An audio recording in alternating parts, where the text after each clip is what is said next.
Live NFL trivia every Wednesday night on Twitch at 9 p.m. Eastern. Come show off your football knowledge for a chance to win cash prizes. Check the link in the description to find out more. And now, on with our feature presentation. It seems like if you're a football fan, Tuesday night might be the worst night of the entire week. Very rarely does anything happen on a Tuesday, since teams are usually off and not practicing that day. You're not even over the hump yet in the work week, which you can at least say about Wednesday nights. There's usually no football on of any kind, unless you get lucky and there's some action that doesn't matter in the grand scheme of things because the committee is so blatantly biased against a group of five and their biases and their criteria make no sense. But that's a rant for another video. Anyways, Tuesdays are a pretty barren wasteland for football, and they're not a day that fans look forward to. However, it didn't have to be this way. In fact, we were super close to having a Tuesday night football package. We could have been waiting all day for Tuesday night. All our rowdy friends could have been here on Tuesday night. Because in 1978, as the NFL was looking to seriously grow the game and expand their primetime package, they were eyeing one night in particular. And that night was Tuesday night. This is the story behind how we almost got Tuesday night football. Before I talk about the whole Tuesday night football package and how it almost came to be but then fell apart, we need some context to understand why the league was looking at playing games on Tuesday nights in the first place. I've already talked quite a bit about why the league was looking at primetime games in some previous videos. Most notably, the video I did last week on what turned out to be a disastrous Sunday night football package from the 1970s that nearly destroyed football on Sunday nights for a decade. You can learn more about that by clicking the card in the upper right corner. In short, when the league started playing games on Monday nights, no one expected it to be the resounding success that it became. ABC had a weekly show that could compete and winning the ratings against the Big Three, which they didn't have before, and the ratings were only going up. Combine that with the success of Super Bowl 12 in the ratings, which was the first Super Bowl ever held in prime time, and the NFL had the idea of playing some more games in prime time outside of Monday nights. In 1978, the NFL decided to experiment, and got ABC involved in a package that was essentially a special edition of Monday Night Football on other nights of the week. If you thought that the branding of games today was weird, with things like a Thursday night football game taking place on a Sunday at 9:30 in the morning in London, just know that it's been going on forever. Each year, the NFL had the option of putting 4 to 6 additional games outside of the traditional slots. The league started off by putting 3 games on Sunday night, which seemed to make a whole lot of sense. You already had fans in front of their television sets, even though the gap between the end of the 4 o'clock game and these 9 o'clock start time games was long enough that they weren't exactly glued to their screens anymore. And you didn't have to worry about players playing and coaches preparing on short weeks. Again, this was a surprising disaster in the ratings, as even though the games featured great teams, with one between the Pittsburgh Steelers and the Los Angeles Rams featuring the 2 best teams in football in the standings, the ratings tanked. However, besides Sunday nights, the league was ready to try some games on other weeknights. They already had somewhat conquered one weeknight. Now, it was time to conquer 2. When the initial conversations were going on, there was one night that was floated around that for a long period of time was considered to be the favorite. The executives had an idea. What if Monday Night Football was not the end of the week on the schedule? What if it was Tuesday night instead? To talk about why the league was eyeing Tuesday night in particular, we need to look at the other nights that were not being occupied by NFL games, and why all of them seem to pale in comparison to Tuesday, because they all have their own individual and unique flaws to them. Obviously, we're not looking at Sunday night, since the league already decided to put games on that night, and we're not looking at Monday night, since the league already had an entire Monday Night Football package, and you're not playing 2 games on Monday. We'll save that horrible idea by Paul Tagliabue for another video. Let's start with Friday and Saturday nights. Those were both out of the equation because of the Sports Broadcasting Act of 1961. The legislative history behind the act and how it came to be is pretty complicated, so I'm not going to dive too much into that. But basically, it ruled that the NFL was allowed to have an exclusive broadcasting agreement with the entire league, instead of with each individual team. This was not illegal, and this did not violate antitrust laws. However, there were some caveats.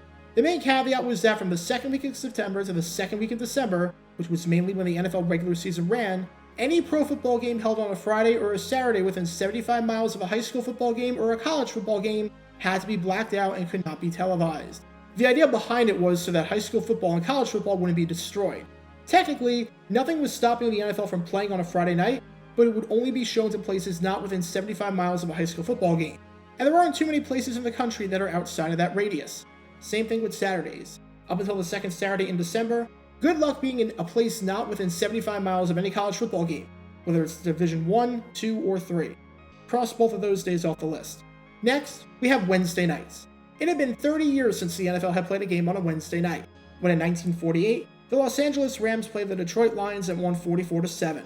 However, That was the only Wednesday game played since World War II, and the Rams and Lions, which played a game in Week 1 on September 22nd, did not play another game until October 3rd, a week and a half later.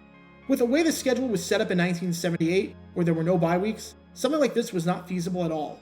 If Wednesday was the start of the week, then you'd have teams playing on 2 days of rest, which would lead to so many injuries and so much sloppiness. If Wednesday was the end of the week, they would mess up everything with the waiver wire, would try and make trades, and would mess up the body schedules of the players, having a relatively long layoff from their Sunday game in Week 4 to their Wednesday game in Week 5, and then the awkward turnaround to their Sunday game in Week 6.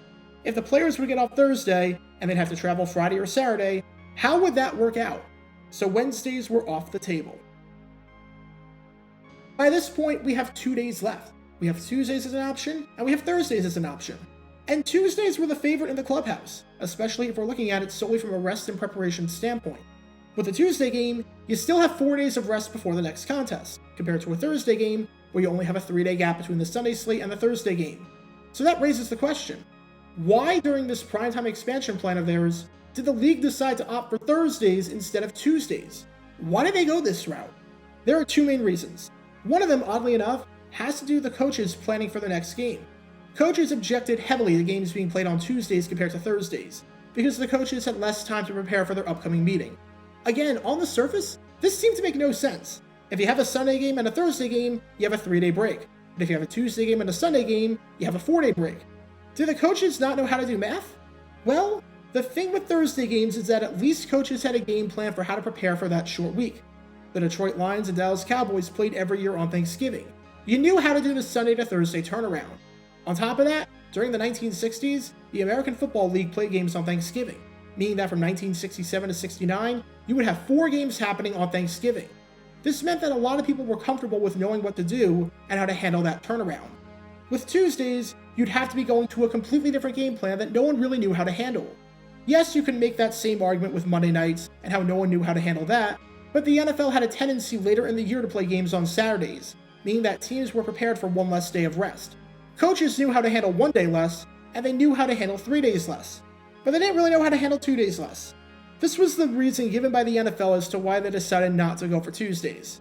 However, I think there's a second reason that the NFL didn't explicitly say that factored way more into that decision than what they ended up saying. The NFL was scared. You could make the argument that the NFL had a genuine fear that not many people were going to watch football 3 nights in a row, and that at least one of the games, whether it was the Monday game or the Tuesday game, would have suffered because of it. But an examination into the television schedule from the 1977 to 78 season probably tells a better picture. If you look at the television schedule for Thursday nights, it was a barren wasteland in the ratings. None of the top 15 shows in the Nielsen ratings came on Thursday nights. Only 2 of the top 20 programs and 5 of the top 30 programs were airing on Thursdays. The NFL competing at 10 o'clock with such juggernauts like the Red Fox Comedy Hour and What Really Happened to the Class of '65 was practically a guaranteed win for the NFL, regardless of what network aired it. Tuesday nights, though? It's hard to fathom today the idea that the NFL would lose against anything, because the NFL pulled in absurdly high numbers for a Wednesday afternoon game played in 2020. But back in 1978, they would have gotten absolutely destroyed. The odds that the NFL would have gotten any ratings airing a Tuesday night package were incredibly slim. Of the top 10 programs in the country in the Nielsen ratings, 5 of them, or 50% of them, were on Tuesdays. The entire top 3 was airing on Tuesdays. If the NFL played a game at 9 o'clock, they would have been going up against Three's Company, MASH, and One Day at a Time. And that's not even factoring in Happy Days and Laverne and Shirley airing before that. Plus, the main reason that ABC took a gamble on Monday Night Football was because they had nothing else in their lineup that could compete with the Big 3. But with this, if the package was going to be given to ABC as an extension of Monday Night Football, it would have required ABC to rework their entire Tuesday lineup, which they were dominant in. There was no way that they were going to move Three's Company to another night. That just wasn't happening. The reason that the NFL said makes a whole lot less sense than what might be the actual reason, which is there was no way that ABC was going to allow the NFL to do this. And if the NFL shopped the package with another network, the ratings would have tanked. So just like that, Tuesday Night Football was canned. But that's not the last time we'd be seeing football on Tuesdays. On December 28, 2010, for the first time since 1946, the NFL played a game on a Tuesday night. It wasn't by design, as the NFL had never tried to put a game on a Tuesday since their 1978 plan failed. However, after a blizzard hit Philadelphia pretty hard, to the point where a snow emergency was declared and a foot of snow was projected to hit the city, the league decided that it would not be a good idea to play the game, as the roads would be too dangerous. The game got moved from the Sunday night time slot to the Tuesday night time slot, and the Vikings shocked a lot of people when they beat the NFC East champion 24-14 with Joe Webb at quarterback. And 10 years after that, we had not one, but 2 games take place on a Tuesday night. Because of COVID and the pandemic, the schedule got all sorts of messed up in 2020, and games had to be moved around to account for outbreaks. After an outbreak in the Tennessee Titans organization, their game against the Buffalo Bills got moved to a Tuesday night. And after an outbreak in the Baltimore Ravens organization that caused their game against the Steelers to get moved to a Wednesday, the league decided to subsequently move their next game against the Cowboys to a Tuesday so that they would have some extra days of rest.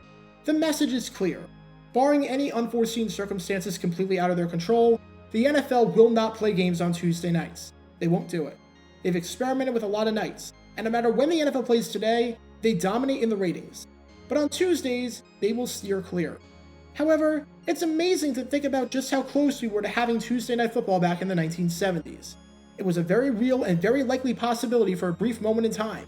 And if it wasn't for some questionable line of thinking from coaches, or for some hesitancy about the television schedule, we might have gotten that and might have had football on Tuesday nights.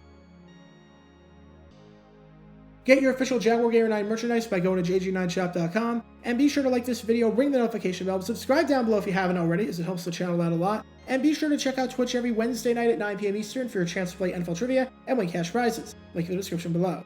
If you want to see videos like this condensed down to 60 seconds, then follow me on TikTok at JaguarGator9, and subscribe to 60-Second NFL History on YouTube. To see highlight videos of players throughout the history of the NFL, subscribe to JG9 Highlights. Also, special thanks to all of our Patreon supporters for helping out the channel. Your support is greatly appreciated. See how you can become a patron and request future video topics in the description below.